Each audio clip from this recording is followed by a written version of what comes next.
Good morning dear student. तो अब हम देखेंगे पाठ 5वां संगति का फल का अभ्यास हमें देखना है। इस पाठ का अभ्यास हम आज पढ़ेंगे। तो देखिए, प्रश्न पहला है बोलकर।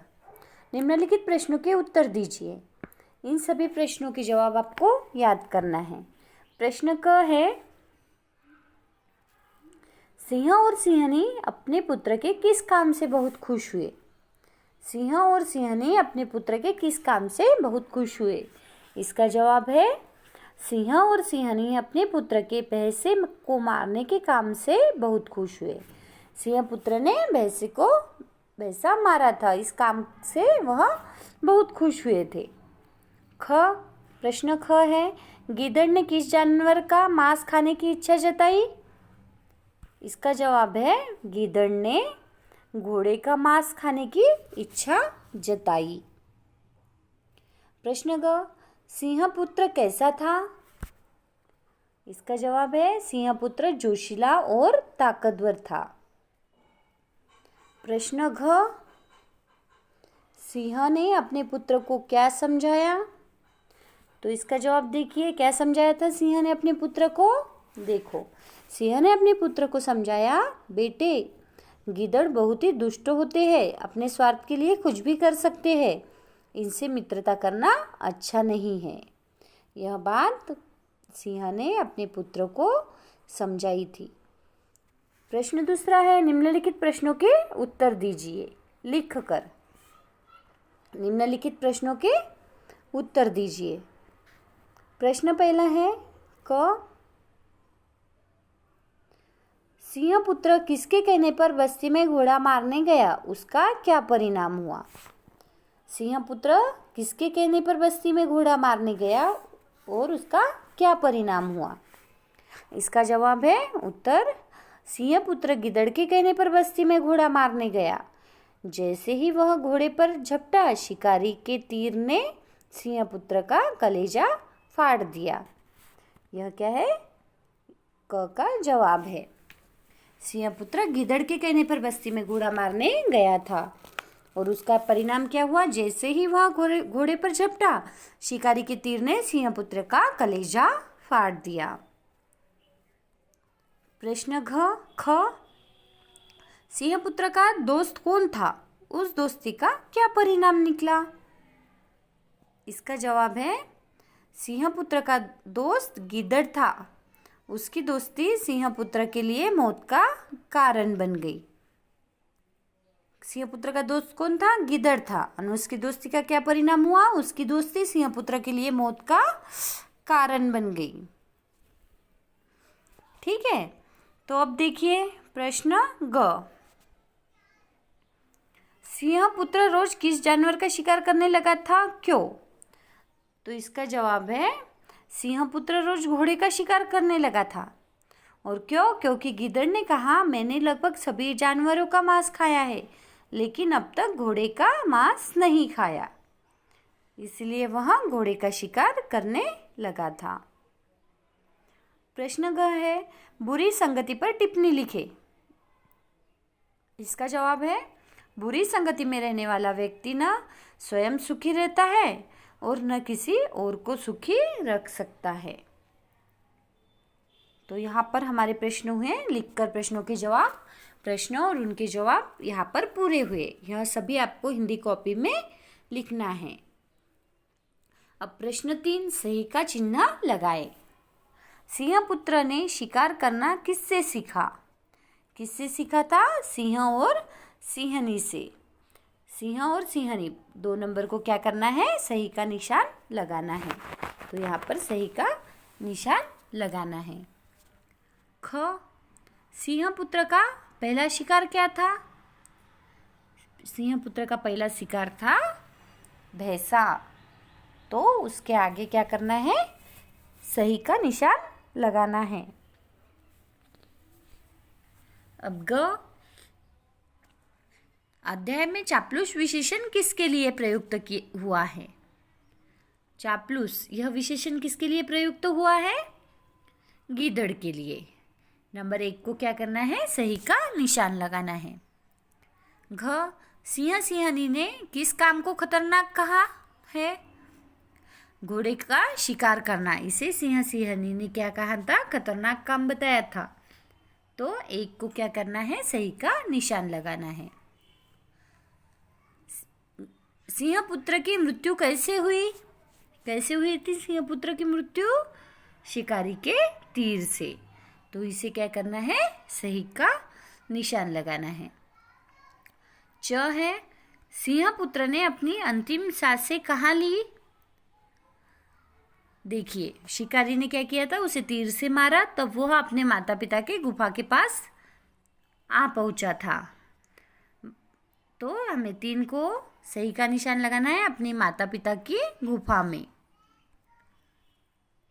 यहाँ पर प्रश्न 3 पूरा हुआ। प्रश्न 4, किसने कहा? अब यह बात किसने कही है, उसके आगे सही का निशान लगाना है।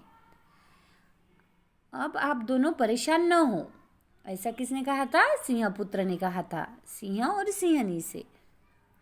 ख, बेटे ये गिद्दड़ बहुत दुष्ट होते थे, सिंह ने। किसने कहा था? सिंह ने कहा था। किसे कहा था? अपने पुत्र से कहा था। तो सिंह ने इसके आगे क्या करना है, सही का निशान लगाना है। ग, इस जानवर का मांस तो आज तक मैंने भी नहीं खाया। यह किसने कहा था? सिंहपुत्र ने। इस जानवर का मांस तो आज तक मैंने भी नहीं खाया। देखिए, इसमें कंफ्यूज नहीं होना है। गिद्दड़ ने क्या कहा था कि घोड़े का मांस अभी तक मैंने नहीं खाया है। तब सिंहपुत्र ने कहा कि इस जानवर का मांस तो आज तक मैंने भी नहीं खाया। तो हमें सिंहपुत्र के आगे क्या करना है, सही का निशान लगाना है। प्रश्न 5, सही या गलत का निशान लगाए।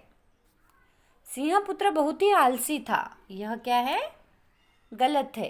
तो गलत का निशान लगाना है। गिद्दड़ सिंहपुत्र से केवल दोस्ती का दिखावा करता था। गिद्दड़ सिंहपुत्र से केवल दोस्ती का दिखावा करता था, यह सही है। बार बार घोड़े का शिकार करने के कारण सिंहपुत्र मारा गया, इसका जवाब है सही। गिद्दड़ ने सिंहपुत्र को बचाने की बहुत कोशिश की, इसका क्या है, गलत। जवाब गलत है। गिद्दड़ ने सिंहपुत्र को बचाने की कोशिश की थी क्या? नहीं। तो देखिए, अब यहाँ पर हमारे प्रश्न पूरे हुए। अब भाषा को जाने। देखिए, समझकर संज्ञा या नाम के स्थान पर प्रयुक्त होने वाले शब्दों को सर्वनाम कहते हैं।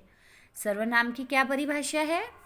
सर्वनाम और सर्वनाम के भेद, इसका एक अलग से वीडियो YouTube पर मैंने अपलोड किया है, तो वह भी आप देखकर इसकी पूरी तरह जानकारी प्राप्त कर सकते हो। तो यह देखिए, यहाँ पर संज्ञा या नाम के स्थान पर प्रयुक्त होने वाले शब्दों को सर्वनाम कहते हैं। सर्वनाम किसे कहा जाता है? जो शब्द संज्ञा के बदले आता है उसे सर्वनाम कहते हैं। जैसे तू, तुम, आप, उसने, यह क्या है, आदि सर्वनाम के उदाहरण हैं। अब सर्वनाम के 6 भेद होते हैं। कितने भेद होते हैं? 6। पुरुषवाचक सर्वनाम, निश्चयवाचक सर्वनाम, अनिश्चयवाचक सर्वनाम, प्रश्नवाचक सर्वनाम, संबंधवाचक सर्वनाम और निजवाचक सर्वनाम। तो देखो, यह 6 क्या है, सर्वनाम के भेद है। सर्वनाम किसे कहते हैं? जो शब्द संज्ञा या नाम के स्थान पर आता है उसे सर्वनाम कहा जाता है। तो सर्वनाम के 6 भेद है। पुरुषवाचक सर्वनाम, तो पुरुषवाचक सर्वनाम को कैसे पहचानना है कि पुरुषवाचक सर्वनाम में पुरुष का बोध कराने वाले सर्वनाम शब्द आते हैं, ठीक है। जैसे कि मैं, हम, तू, तुम, आप, वह, वे, यह क्या है, पुरुष जाति का बोध कराने वाले सर्वनाम शब्द को पुरुषवाचक सर्वनाम कहते हैं। दूसरा है निश्चयवाचक सर्वनाम। निश्चयवाचक यानी यह, वह, यह क्या है, निश्चयवाचक सर्वनाम है। अब इस निश्चयवाचक सर्वनाम शब्द को क्या कैसे, उसकी परिभाषा क्या कह सकते हैं कि वे सर्वनाम शब्द जो किसी व्यक्ति या वस्तुओं आदि का निश्चित बोध कराते हैं। निश्चित बोध कराने वाले शब्द सर्वनाम शब्द को हम निश्चयवाचक सर्वनाम कह सकते हैं।